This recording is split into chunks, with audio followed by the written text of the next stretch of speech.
Labai džiugu matyti Nerijų Rūkštelą, kuris šiandien dalyvauja Lietuvos motokroso čempionato pirmajame etape, kuris važiuoja Open motociklų klasėje. Ir mes puikiai žinome, kad Nerijus važiavo ir vakar motociklų klasėje 250. Tu gal vienintelis iš Lietuvos top riderių, kuris dalyvauja dviejose motociklų klasėse, tai 250 ir Open. Na ir visas parkas ir visi motokroso mėgėjai yra nustebę tą vakarykščių pasirodymą. Gal trumpai pakomentuok, kaip tau sekėsi kvalifikacija. Pirmas ir antras važiavimai vakar motocikluose 250 ir aišku naujas tavo motociklas KTM 250, taip? Jo, taip.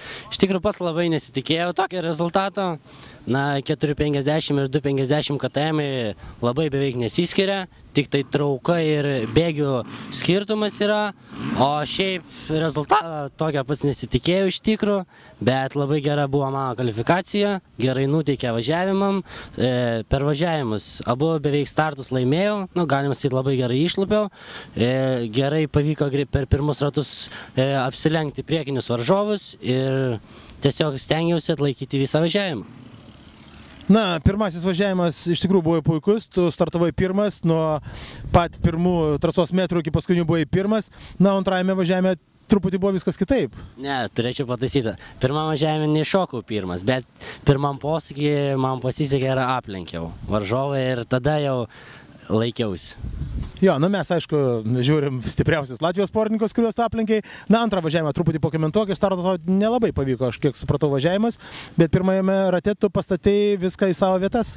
Na taip, iš tikrųjų, į startą užleidau savo pagrindinį varžovą Karlinšą, bet pirmame rate jis padarė klaidą. Ir man pavyko vidiniu trasos dalimi aplenkti jį ir jis bandė mane atakuoti, lenkti, bet nepasidaviau.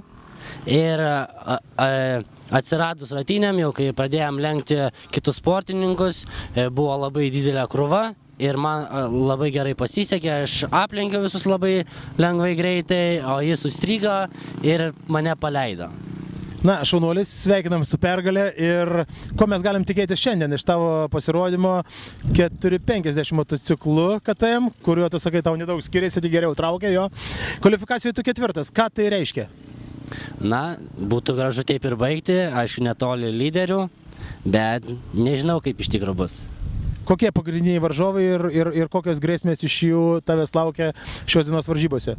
Na, pagrindiniai varžovai tai Bučas, Freibergas, Livsas, bet aš manau, kad jų dar nepavyks man aplenkti, jie yra stipresni žymiai ir gali atlaikyti visą važiavimą tokį pat tempo, o aš tik galiu porą ratų, o ir atsipalaiduoti labai negaliu, nes yra ir Raimundas Makrovas, Karlinšas ir visa brigada iš paskos dar. Tai kągi, mes tau lenkime šiandien ko geriau sustartuoti. Aišku, ir trumpai, kas yra tavo planuose sekantį savaitgalį ir dar sekantį savaitgalį? Kitą savaitgalį mano planai yra Superkausas, o dar kitą Europos čempionatas Lenkijai. Taigi mes linkim tau sėkmės šiandien ir labiausiai tau linkime sėkmės atstovaujant Lietuvai Europos čempionate Lenkijoje. Ačiū.